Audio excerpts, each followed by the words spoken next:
एक दिन मोहम्मद सल्लल्लाहु अलैहि वसल्लम मदीना में अपने खाला के घर आराम फरमा रहे थे। अचानक उनकी आंख खुली और वो मुस्कुरा रहे थे। उनकी खाला उम्मे हराम ने पूछा कि या रसूलल्लाह, आप क्यों मुस्कुरा रहे हैं? तो आप सल्लल्लाहु अलैहि वसल्लम ने कहा कि मुझे इसी वक्त एक विजन दिखाया गया है कि मेरी उम्मत के कुछ लोग समंदरों पर जंग के लिए ऐसे जा रहे हैं जैसे बादशाह अपने तख्त पर होते हैं। ये सुनते ही उनकी खाला उम्मे हराम ने कहा कि या रसूलल्लाह, आप दुआ करें कि मैं भी उस फौज में शामिल हूं। तो आप सल्लल्लाहु अलैहि वसल्लम ने उन्हें जवाब दिया कि आप उस फौज में जरूर होंगे। रसूलुल्लाह सल्लल्लाहु अलैहि वसल्लम के बाद मुसलमान हजरत उमर के दौर में दुनिया की सबसे बड़ी सुपर पावर बन चुके थे और मुसलमानों की फौज ईस्ट वेस्ट हर तरफ फैल चुकी थी। लेकिन अब भी मुसलमानों की एक बहुत बड़ी कमजोरी थी, समंदर। और रोमन एम्पायर बार बार इसी समंदर के रास्ते मुसलमानों पर हमले किया करती थी, क्योंकि अब तक मुसलमानों के पास अपनी कोई भी नेवी नहीं थी। इसीलिए हजरत उमर के जमाने में उनके एक गवर्नर हजरत मुआविया रज़ियल्लाहु अन्हु ने उनकी तरफ एक लेटर भेजा कि अब वक्त आ चुका है कि मुसलमान भी अपनी पावरफुल नेवी बनाए। लेकिन हजरत उमर ने ऐसा करने से बिल्कुल इनकार कर दिया, क्योंकि इस समंदर में पिछले 700 साल से रोमन एम्पायर का राज था और उनके पास दुनिया की सबसे बड़ी नेवी थी, 1000 जंगी कश्ती, जिसकी वजह से इस पूरे समंदर को रोमन समंदर कहा जाता था। जिसके मुकाबले में मुसलमान डेजर्ट में रहने वाले लोग थे और उनके पास समंदरों में जंग करने का कोई एक्सपीरियंस नहीं था।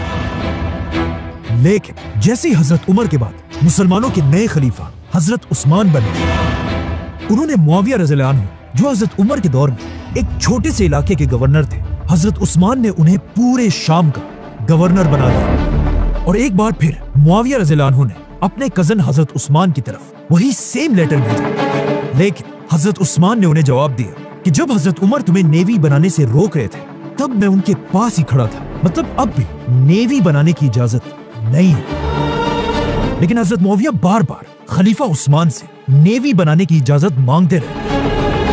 यहां तक कि एक लेटर में उन्होंने ये भी लिखा कि रोमन एम्पायर का साइप्रस हमारे इतने करीब है कि वहां के कुत्तों के भौंकने की आवाज भी हमें यहां सुनाई देती है। बाय द वे, ये सिर्फ हजरत मुआविया ने एक मिसाल दी थी, असल में वहां से कुत्तों की आवाज नहीं पहुंच सकती। आखिर हजरत मुआविया के बार बार कहने पर हजरत उस्मान ने उन्हें साइप्रस पर हमला करने की इजाजत दे दी। लेकिन हजरत उस्मान ने कहा कि तुम एक ही शर्त पर नेवी बना सकते हो कि अगर वाकई तुम कश्तियों पर जंग करना इतना ही आसान समझते हो, तो फिर इस जंग पर तुम सारे जनरल्स अपनी बीवियों को भी साथ लेकर जाओगे। मुआविया रज़ियल्लाहु अन्हु ने खलीफा उस्मान की ये शर्त कबूल की और इस्लाम की पहली नेवी बनाने का हुक्म दिया। लेकिन यहाँ मसला ये था कि मुसलमानों में किसी को भी बड़े बड़े जंगी जहाज बनाने का तरीका नहीं आता था। तो फिर मुसलमानों ने आखिर ये नेवी बनाई कैसे? असल में इससे बहुत साल पहले, जब मुसलमानों ने ये सारे इलाके फतह नहीं किए थे और यहाँ रोमन एम्पायर की हुकूमत थी, रोमन एम्पायर ने अपनी नेवी के लिए फलस्तीन और इजिप्ट में जंगी जहाज बनाने के 2 बड़ी बड़ी फैक्ट्रीज बनाई थी, जहां रोमन एम्पायर की नेवी के लिए बड़े बड़े जहाज बनाए जाते थे, जिनका नाम था ड्रोमोन। और ये इतनी बड़ी कश्तियां थी कि इनमें एक ही टाइम पे 300 वॉरियर्स सवार हो सकते थे। लेकिन अब जब मुसलमानों ने रोमन एम्पायर से ये सारे इलाके फतह किए, कश्तियां बनाने की ये 2 फैक्ट्रीज भी मुसलमानों के हाथ आई, जो पहले तो मुसलमानों के किसी काम के नहीं थे। लेकिन अब खलीफा उस्मान के ऑर्डर्स पर इन फैक्ट्रीज को दोबारा खोला गया और मुआविया रज़ियल्लाहु अन्हु ने क्रिश्चियन इंजीनियर्स को अपने पास बुलाया कि अब रोमन एम्पायर के लिए नहीं, बल्कि हमारे लिए समंदरी जहाज बनाओ। और इस तरह इस्लाम की पहली नेवी तैयार होने लगी। जैसे ही कुछ कश्तियां तैयार हुई, तो खलीफा उस्मान के ऑर्डर्स के मुताबिक हजरत मुआविया और उनके जनरल्स अपनी बीवियों को साथ लेकर साइप्रस फतह करने के लिए रवाना हुए। अब यहाँ एक बहुत ही इंटरेस्टिंग बात यह थी, हजरत मुआविया के जनरल्स में से एक की बीवी का नाम था उम्मे हराम रज़ियल्लाहु अन्हा।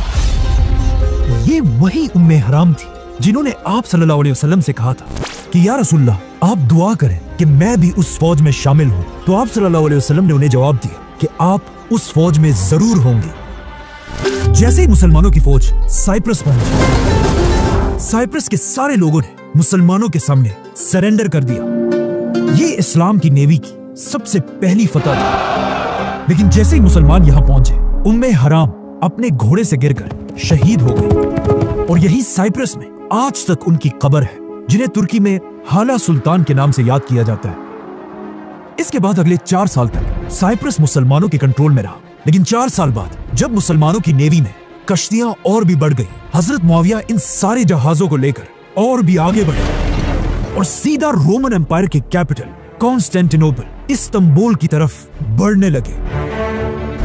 यहां तक कि कहा जाता है कि मुसलमान रोमन कैपिटल के इतने करीब पहुंच गए कि मुसलमान अपनी आंखों से रोमन बादशाह के किले को देख रहे थे और रोमन बादशाह कॉन्स्टेंस मुसलमानों की फौज को देख रहा था। मुसलमान रोमन कैपिटल पर हमला करने के लिए बिल्कुल रेडी थे, क्योंकि उन्हें पता था कि रसूलुल्लाह सल्लल्लाहु अलैहि वसल्लम की एक हदीस है, जो भी मुसलमान फौज सबसे पहले रोमन बादशाह के शहर पर हमला करेगी, उन्हें जन्नत मिलेगी। जैसे ही हजरत मुआविया कैपिटल की तरफ बढ़ने लगे, उसी वक्त उन्हें खबर मिली कि पीछे साइप्रस में मुसलमानों के खिलाफ बगावत हो चुकी है। और ये सुनते ही हजरत मुआविया रज़ियल्लाहु अन्हु रोमन कैपिटल पर हमला किए बगैर ही अपनी पूरी फौज के साथ वापस साइप्रस की तरफ फुल स्पीड रवाना हुए और एक बार फिर साइप्रस को दोबारा फतह की, लेकिन इस बार तलवारों से। मुसलमानों की फौज को अपनी कैपिटल के इतने करीब देखकर अब रोमन बादशाह और बर्दाश्त नहीं कर सकता था और उसने फैसला किया कि अब मैं इन मुसलमानों को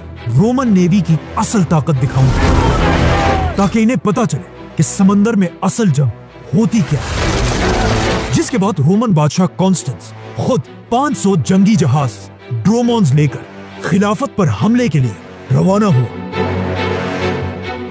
ये कश्तियां दिन रात सफर करके तेजी से मुसलमानों की तरफ बढ़ रही थी। लेकिन जैसे ये 500 कश्तियां साइप्रस के करीब पहुंची, तो वो ये देखकर हैरान रह गए कि सामने मुसलमानों की 200 जंगी जहाज पहले ही उनका इंतजार कर रही थी,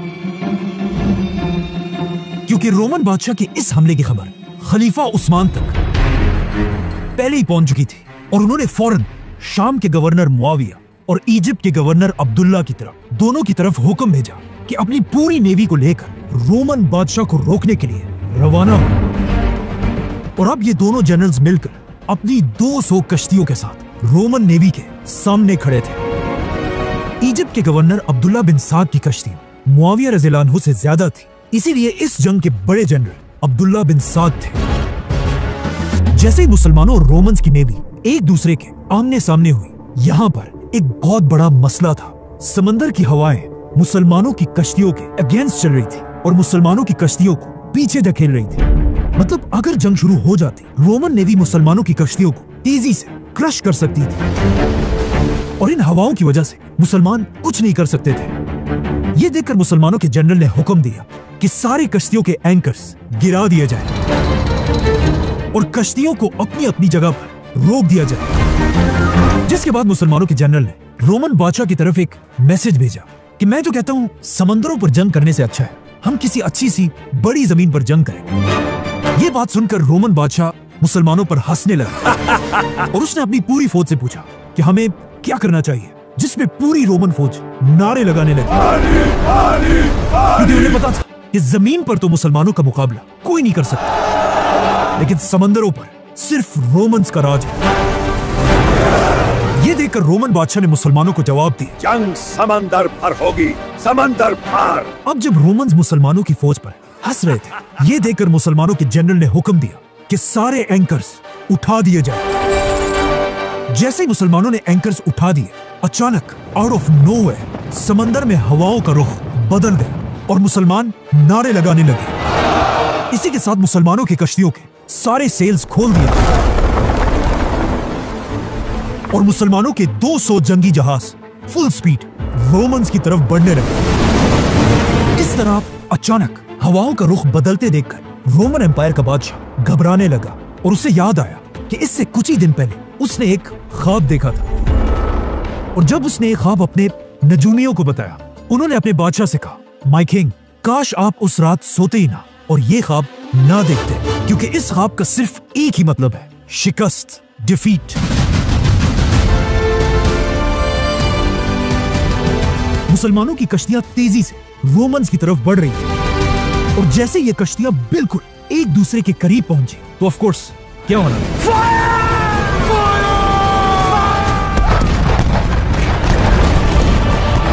नहीं, ऐसा नहीं था। उस जमाने में ये वाली तोप जो गन पाउडर से चलती थी इजाद ही नहीं हुई थी और लोग कश्तियों में भी तीरों और तलवारों से लड़ते थे। तो जैसे ही मुसलमान रोमन्स के करीब पहुंचे, इससे पहले ही मुसलमानों ने अपनी सारी कश्तियों को एक दूसरे के साथ मजबूती से बांध दिया था, जिसका मुसलमानों को यह फायदा हो कि मुसलमानों की सारी कश्तियां बिल्कुल स्टेबल थी और मुसलमानों की तीरें सीधा अपने निशाने पर लगती थी और रोमन्स की कश्तियां हिलने की वजह से उनका हर टारगेट मिस हो रहा था। ये इतनी खतरनाक जंग थी कि इसे आज तक समंदरों की जंगे यरमूक कहा जाता है, क्योंकि ये उस जमाने की दुनिया की सबसे बड़ी समंदरी जंग थी। जैसे ये दो नेवीज आपस में टकराई, मुसलमानों ने अपनी कश्तियों को रोमन्स की कश्तियों से भी बांध दिया, जिससे अब समंदर के बीच में एक बहुत बड़ा जंग का मैदान बन गया।